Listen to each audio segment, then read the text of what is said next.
Puji dan syukur marilah kita panjatkan kehadrat Allah yang Maha Ghafur.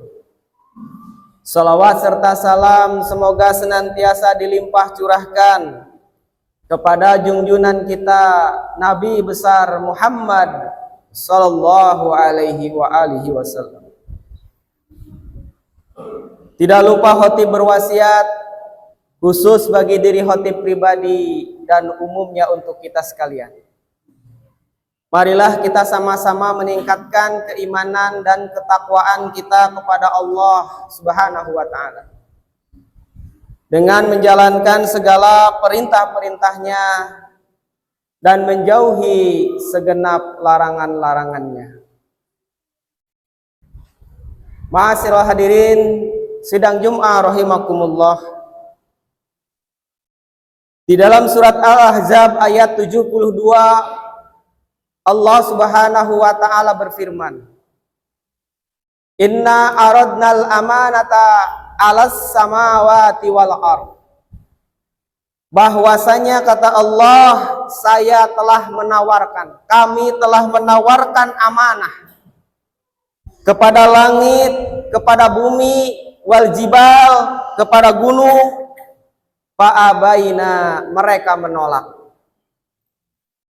Apa yang diamanahkan, apa yang ditawarkan amanah oleh Allah kepada gunung, kepada bumi, kepada langit, tidak lain adalah amanah untuk ibadah kepada Allah Subhanahu wa Ta'ala. Amanah berupa menjalankan segala perintahnya seperti sholat 5 waktu, puasa di bulan suci, zakat bagi yang mampu, haji bagi yang mampu, dan bentuk ibadah-ibadah yang lainnya. Ketika langit, bumi, gunung ditawarkan oleh Allah amanah, taat kepada Allah dengan mengerjakan perintah-perintah, menjauhi larangan-larangannya, mereka fa'abaina, menolak. Apa alasan menolak? Karena wa asfaqna minha, betapa beratnya itu amanah. Bayangkan masal hadirin rahimakumullah, kurang apa kuatnya gunung, kurang perkasanya apa bumi, kurang tingginya apa itu langit. Tetapi ketika diberikan amanah oleh Allah berupa ibadah, mereka menolak. Karena saking beratnya ibadah itu sendiri. Tetapi wahamalahal insan, manusia malah menawarkan diri untuk memikul amanah. Innahu kana zaluman jahula. Padahal ada sisi kelemahan manusia, yaitu mereka zalim, manusia itu, dan juga jahula, terkadang bodoh. Ma'asyiral hadirin jamaah rahimakumullah. Apa itu amanah? Amanah berupa titipan yang harus dijaga dengan penuh rasa tanggung jawab, sehingga itu amanah ditunaikan dengan baik, dijaga dengan baik, dan orang yang pandai menjaga amanah layak untuk mendapatkan penghargaan. Tetapi sebaliknya, orang yang tidak pandai menjaga amanah, maka predikatnya sebagai khain atau pengkhianat.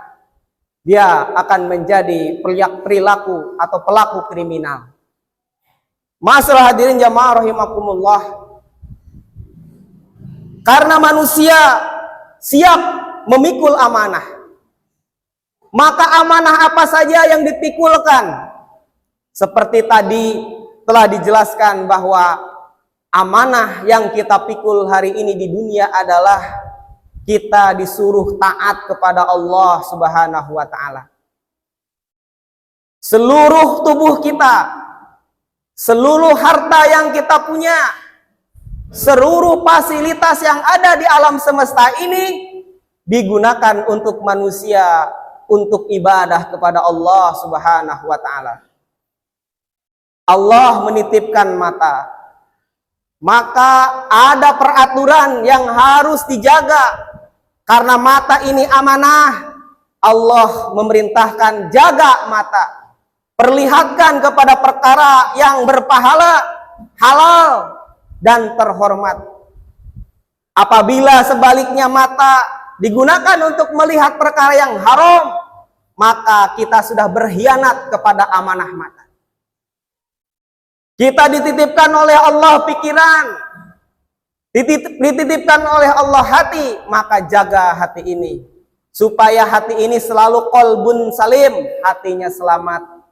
Tidak terjebak kepada iri, dengki, dendam, dan lain sebagainya. Sebaliknya hati ini digunakan untuk ibadah. Ada iman, ada takut, ada cinta, ada harap kepada Allah Subhanahu wa taala.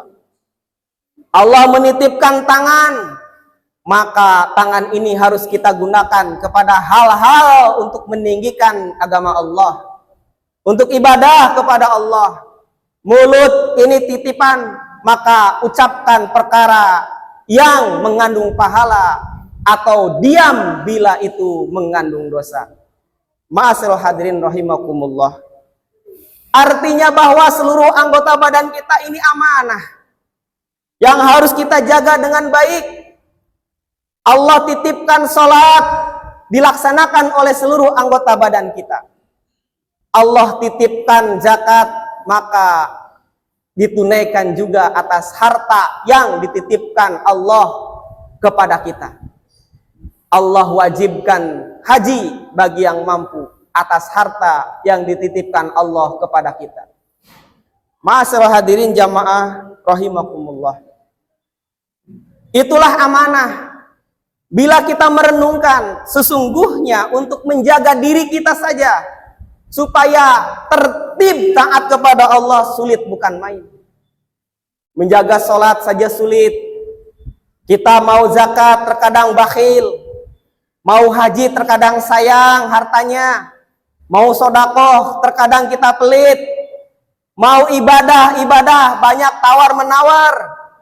Maka semakin kita berpikir, maka betapa beratnya sesungguhnya amanah itu kita tunaikan. Tetapi bodohnya manusia, terkadang masa bodoh dengan amanah. Padahal kelak amanah itu akan ditanyakan oleh Allah Subhanahu wa taala di yaumil zaja, yaumil qiyamah, di yaumil mahsyar. Ditimbang semua perbuatan kita di mizan, dan nanti orang yang amanah mendapatkan predikat ahli surga. Orang yang hianat maka menjadi ahli neraka. Ma'asyiral hadirin jamaah rahimakumullah. Maka apabila kita merenungkan, ada banyak amanah yang sebenarnya kita pikul. Amanah yang disebutkan di dalam hadis Rasulullah SAW, bahwasanya kulukum ra'in wa kulukum mas'ulun an ra'iyatihi. Kalian wahai manusia itu selayaknya seperti pengembala yang akan ditanyakan atas gembalaannya. Tadi sudah dijelaskan, kita dititipi anggota tubuh. Anggota tubuh kita ini nanti akan ditanya oleh Allah. Tambah lagi tanggung jawab. Kita ingin jadi pemimpin, menjadi kepala daerah kah atau kepala negara kah, maka tanggung jawabnya makin besar. Wal imamu ra'in wa huwa mas'ulun an ra'iyatihi. Seorang pemimpin bertanggung jawab atas rakyatnya. Maka di akhirat seorang pemimpin di berbagai levelnya akan ditanya tentang keadaan rakyatnya. Apakah rakyatnya sudah kenyang? Apakah rakyatnya sudah sehat? Apakah rakyatnya sudah sejahtera?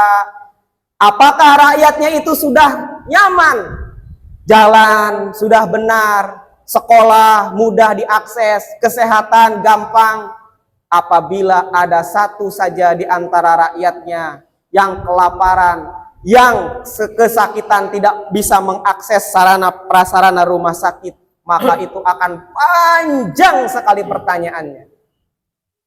Masalah hadirin rahimakumullah, maka tradisi ulama salafus saleh dahulu, karangan para khulafaur rasyidin, jabatan kepemimpinan itu jabatan yang sangat dihindari. Bahkan ketika ditawarkan jabatan tersebut, kebanyakan mereka menolak karena saking beratnya amanah tersebut. Umar bin Khattab, khalifah kedua setelah Abu Bakar Siddiq radhiyallahu an, pernah merenung. Dalam perenungannya beliau sampai membuat orang menjadi gelisah. Bertanyalah orang, wahai Umar bin Khattab Amirul Mukminin, gerangan apakah yang membuatmu bingung, termenung, seolah tidak ada jalan keluar?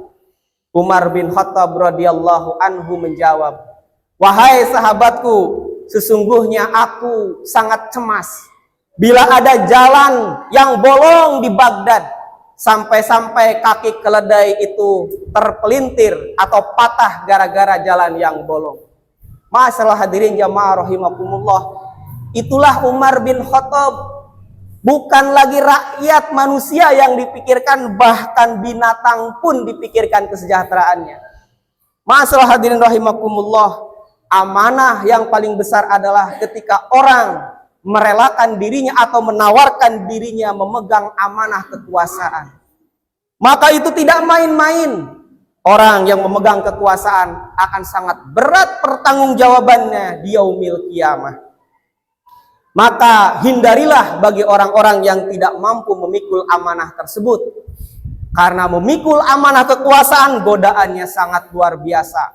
Setan dan iblisnya besar-besar.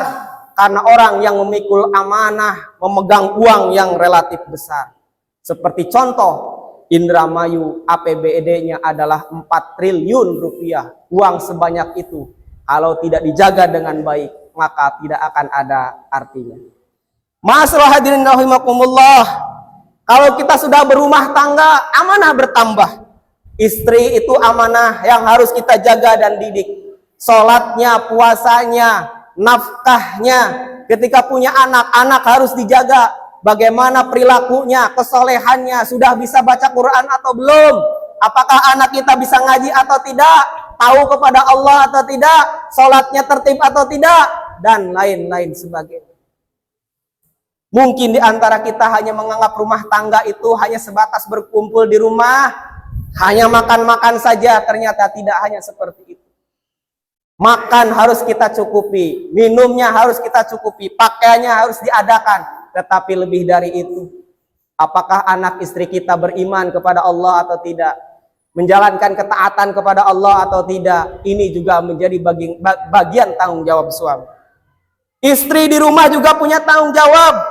Menjaga rumah suaminya, harta kekayaan suaminya, dia juga akan ditanya oleh Allah Subhanahu wa taala.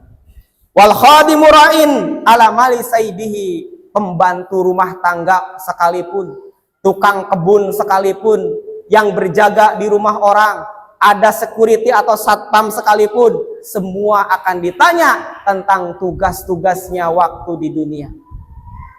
Ma'asyiral hadirin rahimakumullah, artinya bahwa wa kullukum mas'ulun wa rajulin ra'in fi malihi wa huwa mas'un an ra'iyatihi wa kullukum ra'in wa kullukum mas'ulun an ra'iyatihi. Begitulah kita hari ini, masalah hadirin. Sadar atau tidak, kita mau atau tidak, kita harus bertanggung jawab atas amanah yang telah diberikan oleh Allah. Yang masih bujangan, yang masih belum menikah, mungkin amanah hanya menjaga dirinya sendiri dan berbakti kepada orang tua. Bagi yang sudah menikah, maka amanah bertambah, istri dan anak, serta orang tua bila ada. Bila menjadi pemimpin, maka dia bertanggung jawab, karena rakyat adalah amanah yang harus dipertanggungjawabkan. Bila dia pegawai, maka pekerjaannya itu juga akan dimintai pertanggungjawaban oleh Allah Subhanahu wa ta'ala. Maka masalah hadirin rahimakumullah, marilah kita betul-betul hidup ini dijaga dengan baik. Karena bila amanah-amanah ini tidak bisa kita tunaikan, kita permainkan, kita gunakan dengan cara-cara yang tidak betul mengikuti perintah Allah dan Rasul-Nya, maka amanah ini akan menjadi petaka. Bahkan amanah ini akan menjadi bumerang bagi kita semua. Mungkin kalau kita tidak amanah atas diri kita, makan sembarangan, minum sembarangan, mungkin hanya dirasakan sakit. Kita tidak amanah di keluarga, berimbas kepada anak istri. Apabila pemimpin tidak amanah, maka senegara orang menderita, jutaan orang menderita. Maka hati-hatilah kita semua dalam menjaga amanah. Kita hidup di dunia tidak akanlah lama. Kita sebentar lagi akan masuk ke alam yang lain untuk dimintai pertanggungjawaban. Jangan kita lambat sadar bahwa harta amanah, jabatan amanah, keluarga amanah, pekerjaan itu semua juga amanah. Maka perlakukanlah atau gunakanlah atau jagalah amanah itu dengan sebaik-baiknya. Jangan sampai kita menelantarkan itu amanah. Demikian yang bisa khotib sampaikan. Marilah kita sama-sama minta kepada Allah Subhanahu wa ta'ala supaya kita dijadikan orang-orang yang amanah. Amanah dalam beribadah kepada Allah, amanah dalam melaksanakan menjaga keluarga kita, amanah menjadi pejabat yang benar apabila kita diberi jabatan, amanah menjadi pekerja yang baik apabila kita sedang bekerja, amanah menjadi pedagang yang jujur bila kita seorang pedagang, dan amanah yang lain yang sekarang mungkin sedang kita pikul. Barakallahu li wa lakum fil Qur'anil azim. Wa nafa'ni wa iyyakum bima fihi minal ayati wa dzikril hakim.